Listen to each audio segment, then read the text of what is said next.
Welcome to the Secure CIO, the podcast for technology executives who are tasked with hiring and retaining great cybersecurity leaders. Join best-selling author Claire Pales together with industry thought leaders as they answer your questions about sourcing the right leaders, building cybersecurity teams, candidate selection, salaries, skills, and more. Hello, I'm Claire Pales and welcome to the Secure CIO podcast. Today's guest is David Fairman. David is a highly experienced professional in security and fraud and has worked for and consulted to several large financial institutions and 500 companies across the UK, the EU, North America and Asia Pacific. David has been recognised as one of the top CISOs to know, is a published author and adjunct professor, and David's current focus is driving collaboration and innovation across the security industry. If you'd like to read his full bio, check out the show notes, but for now, welcome David to the podcast. Thank you, Claire. Good to be here. So you have done a lot in your career, including a long stint in the armed services. You've worked overseas as a security leader. You've built social enterprises to support our youth to learn about cyber, and now you're in VC land. What drives you to continue to level up in your career while still serving the community? And when on earth do you sleep? Yeah, look, I think sleep's overrated. Let me start with that. No, look, I think, you say a long stint in the forces, in the armed services. I only did 6 years, so I don't consider that too long compared to other career armed service personnel. So I don't want to be beefing myself up on anything more than that. So, but yeah, look, I started my career out there in the Royal Australian Air Force, and that was great for me. And ended up specialising in electronic warfare. In my time there, and then getting into the IT space within defence. So that sort of gave me this journey. In terms of, what continues to drive me to continue to grow my career, I think it's just a self-ambition. I think what I find is my motivation is learning. And as I progress through my career, I learn more things, you get exposed to more things, and you learn to what you like, what you don't like, and I just like to pursue things that interest me and that I start to have a bit of a passion for. And in terms of the serving the community piece, I think I don't know what drives me to do that, if I'm honest. I do think there is a responsibility at some point when people have very good, successful careers, and I think about the industry, I think about the country, and I think about what we need to do for the betterment of society more broadly. I think it's important that we do more than just look after ourselves and focus on bettering ourselves. What do we do about bettering the country and bettering the community? And that's just a passion. Maybe that's something the way my parents brought me up, but I do think there is a responsibility that leaders in organisations must be thinking, more broadly than just their own organisation. I think we've seen that, across the business world with social responsibility and things like that these days now. So, I don't think it's out of the norm. But I enjoy it. As long as I'm having fun and I'm learning, I enjoy it. Leadership's probably a good segue into asking you a little bit about your exit from the Air Force. Coming into the civilian world obviously is quite different to being in the military and that sort of life and leadership. And I've met a few people over the years who have done a similar transition to you, and I've often wondered, what attributes or sort of leadership habits did you need to shed or leave behind or change in order to transition into the corporate world? I think the main thing for me is clearly the military, and at least when I was there, it was a little bit more, was very much command and control. I think the challenge, the difference coming, it's not so much the challenge, just the difference coming into the corporate world. It's not so much command and control. Yes, there's a hierarchy, an organisational hierarchy, but it's around how do you, to drive success in an organisation, it's about how do you learn to influence the organisation itself and influence people around you. So, the command and control, just because you might be the leader of a team or the leader of a function, doesn't necessarily mean you tell people to go and do something and they go and do that. You should have healthy, respectful dialogue and debate and challenge around that. And you also need to think about how do you take people on that journey with you, right? If you, in the military, maybe you might be told to go and take a hill and you go and take that hill. But in an organisation, that's not necessarily the case. You want to be able to engage people and take them on that journey with you. So I think that level of influencing and that leadership piece in terms of how to get people inspired and invigorated to go on the journey with you. I think they're probably the two key skills that I would say I probably learnt and developed the most. So you've talked a little bit about your teams and the people around you and how you inspire them. And when you're building out teams in security, you've got a strategy, you've got an operating model, you've got how you want your team to work together. What do you think plays a big role in how we resource our teams? So you might have some instructions in your op model about who you need inside your organisation and who you will draw in from outsource providers. What else do you think or do you feel in your career has impacted how you've resourced your security teams? Yeah, look, I think diversity is a big piece.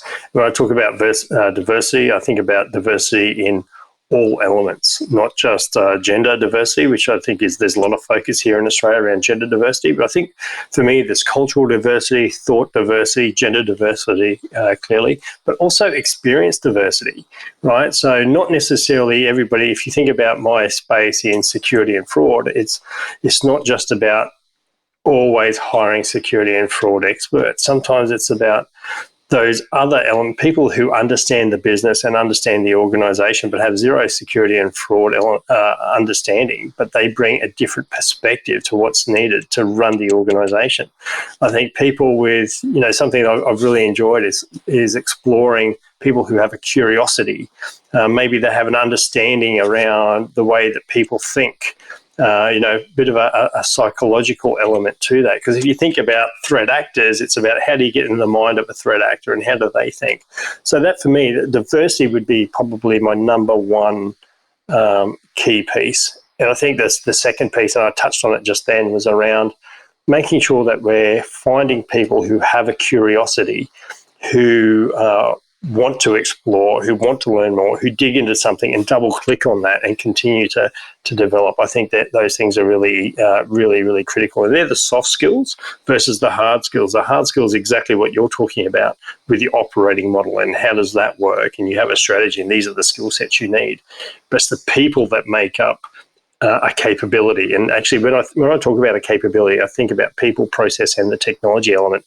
All those three things need to come together to build a capability for that organisation. You've worked in some pretty big teams across the globe and some really big organisations, and a lot of the people who listen to this podcast are working for sort of mid-tier size organisations, just a few thousand people. And given that you've worked across lots of different businesses and roles, I wondered what your thoughts were around how you think mid-tier and small business, I suppose as well, can learn from global organisations when it comes to building cybersecurity functions and teams? Yeah, look, I think there's a couple of things, right? So one of the challenges with the large organisations, large complex organisations, is often they're dealing with having to fix the sins of the past and having to get their hands around that size of that complexity. So if I think about some of my previous organisations, JP Morgan, Royal Bank of Canada, we're talking about organisations with JP Morgan over 270,000 people, RBC with over 100,000 people. Do you think about the size of that environment, that technical environment that you're trying to get your hand around, spread across over, many countries? I mean, JP Morgan, we're in over 57 countries. Trying to get your hands around that problem and solve those basics, things like asset inventory, things like patching, things like hygiene, that's a challenge in those organizations. When you're in a much smaller organization, you can get your hands around that, you can structure that, you can control that a lot better, right? And these are the things that make a difference, particularly when we're talking about cybersecurity and technical risk. These are the things that make a big difference in that space. I think also innovation, because organizations are a little bit smaller, they can be potentially a little bit more nimble, a little bit more dynamic. Large organizations definitely have an element of bureaucracy and rigorous process that they need to go through. And sometimes that rigorous process can get in the way of being dynamic and being able to pivot and being nimble.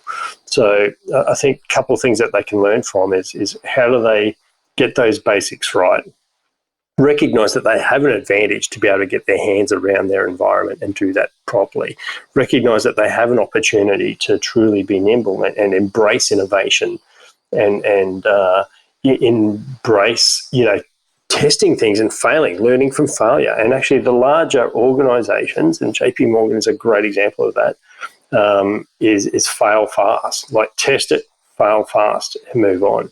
So I think there's a couple of good learnings there.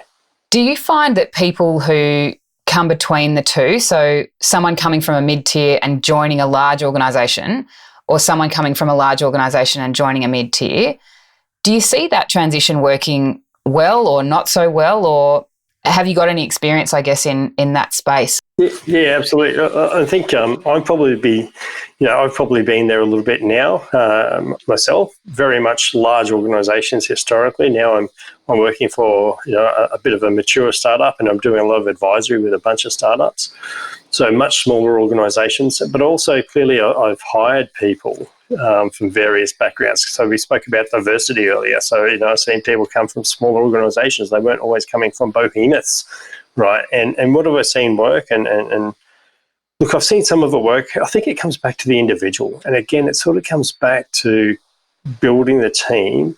When you're going through that interview process and you're starting to learn to understand something about someone, you need to try and understand how they think, how they behave, and what sort of behaviours they're going to bring into that organisation, right? And I think that's the key thing, and making sure you've got people who can adapt. I think being able to adapt and deal with ambiguity is really, really important. So, the ones where I've seen some struggle is probably where that dealing with ambiguity hasn't really been there. And I think if everybody realises that ambiguity isn't a bad thing, actually, I've always thought about ambiguity as, okay, that's great. Don't quite understand what the problem is. Let's figure out how we start to shape that. I'm not looking for someone to give me the answer. How do I make some rational, logical decisions, start to shape something, then have active dialogue with people around the direction I'm heading so I can work through that? I think that goes either way, whether it's from a big organisation to a small organisation, a small organisation to a big organisation. And the reason I say that, small to big, is more around there's a whole bunch of process and you don't really necessarily know how you need to get through that. You need to be able to figure out how to navigate through that.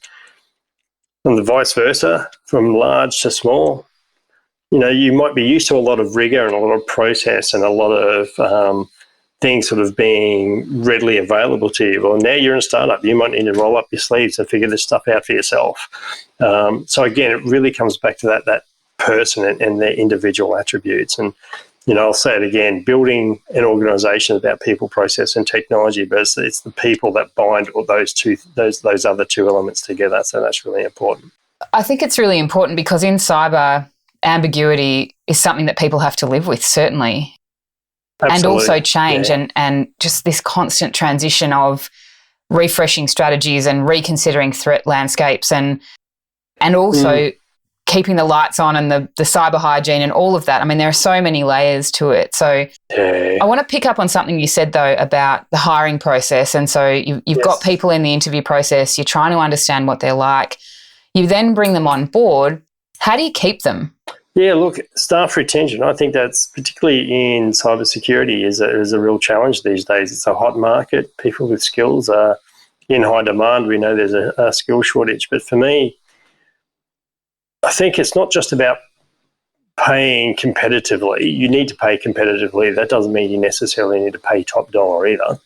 I think you need to pay competitively. I think you also need to make sure that you build a program that interests people, that people feel part of, that people feel like that they can influence and deliver things of value, right? It sort of comes back to that point I made earlier about how do you take people on that journey with you? So how do you get them to have a feel of ownership on the success of the program, on the success of the function?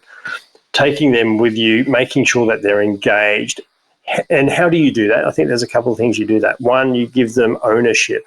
Let them, deliver and build things that they want to build, and give them the autonomy to make decisions and to make changes. Support those failures when those failures happen. I mentioned before about learning from failure. That's okay. You want to be able to guide them. You want to give them opportunities.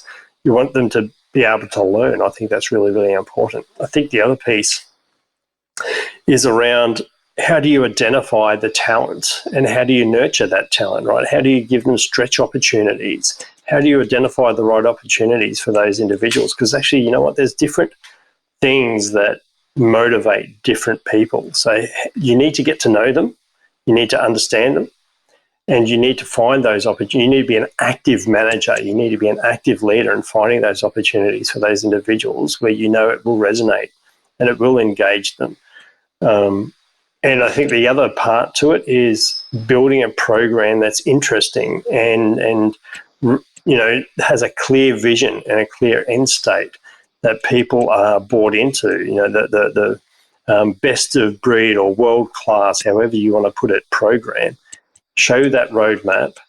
Give ownership to certain people within that roadmap and that they're part of that, though, so they can see how they play a role towards that and make it interesting. And I think innovation is a big piece. People don't want to just sit there and keep the lights on all the time, right? People want to be able to explore and see new things. And you think about it, if you mentioned before around cybersecurity, you need to be able to deal with ambiguity. You need to be curious. If we're not building a program that isn't stretching people's thinking, well, hang on, the core of what you need to have a successful team is that curiosity and that ability to deal with ambiguity. If you're just going to build a program that's just full of keep the lights on type of capability, they're going to disengage really, really quickly. So how do you strike that balance? I think those things are really important.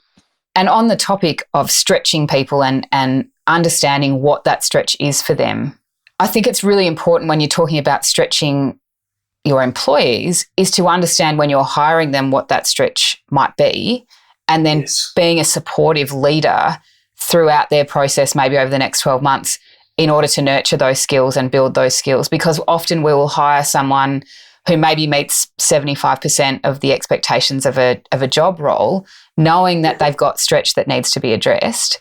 So then as a leader, making sure that we're there for them so that 12 months on, they're still not sort of floundering in some of those areas. No, that makes a lot of sense. And it's not just about giving them a stretch opportunity and sink or swim. Your role as a leader is to help coach, develop and mentor. You know, I would like to think that if you spoke with the previous teams I've managed, that I've led, that's how they would describe me in terms of a supportive manager, somebody who helped them build where they needed to get to. Gave them autonomy to make some decisions, gave them just enough rope so that they didn't hang themselves, but gave them the opportunity to go and learn and deliver and be engaged. I think that's extremely important. I think there's always the tough part of a role. You know, everything we've spoken about up into this in the last 19 minutes have been fantastic, but it's all been very positive. But there is a tough part to running a function and being a manager, and you will have to have tough conversations with people. But you need to find that balance. Like, before you have that tough conversation with that person, you know, how much effort, support have you given them leading up to that point? And sometimes it's about some people are put in, like, they're great people, but just put in the wrong roles. So how do you find the role for that person to help them be successful? And I think I've done that a couple of times in my career, where somebody has been floundering and it was going down that path of this isn't working. But actually your role as a leader too is to evaluate that. Are they in the wrong role? If we give them another opportunity, will they be a superstar? And I think that's very important to think about as well. It's interesting you say about our conversation being very positive about teams and about cyber. And I had a leader once say to me that cybersecurity leaders or CISOs or heads of are paid an awful lot of money to do a job that 80% of the time is really pretty tough, and both from a staffing perspective but also just working in cybersecurity. And, that was something that she had learned over her career. And I'm wondering, from your perspective, is there something that you kind of wish that you could tell your younger self, or what do you wish you had have known about building teams and about people in cyber when you started as a leader? Personally, there's a couple of things I wish I'd have been better at, or that I learnt through my career, which was more around being a little bit more EQ would have helped me in my earlier days. I worked very hard at trying to work on that kind of stuff. But I think in terms of more specifically in that question, trying to answer that, I think any words of wisdom or things I think would be useful for people earlier on. Yeah, it is a grind, right? Recognise that in that cybersecurity space, it is tough, it is ambiguous, it changes rapidly. So embrace change. Don't get frustrated with change. And that's probably the key thing, I would say, because it is dynamic. It does change quickly. You mentioned it before, like there's a changing threat landscape. So you might have a 3-year plan, but tomorrow that 3-year plan might be out the window and you've got to change again and you've got to pivot. So learn how to adapt, learn how to pivot, but be rational with that thinking. And actually don't necessarily respond. See the change, think about the change, analyze it, and then act. Don't react immediately. They're probably the key things I would suggest. I think that's really good advice, especially in cyber where, especially if you're part of an incident, we often feel like we need to be reacting and moving as quickly as we can to resolve an issue, whereas some sort of slowed down critical thinking can oftentimes be exactly what you need. So actually, it's funny because I've recognised this, I've said this before. I find that in my career, I was calmer in an incident and more thoughtful during an incident than I was in my day-to-day, right? And I think that was one of the benefits I brought to when I was running an incident. Because you do need to, people can react, but hang on, let's stop, let's think about this for a minute. Horse has already bolted to some degree, right? Yes, we need to be responsive, but let's make sure we've covered everything. Let's think for a minute. Don't react because that'll just create more noise and tension. You said you've done a lot of work on your EQ. Are you able to talk a little bit about how you've done that? Because I think the audience could certainly benefit from any tips you've got around that self-awareness that you needed to work on your EQ and then maybe some of the steps you've taken. Yeah, look, that's probably where coaching and mentoring has probably been the biggest thing for me.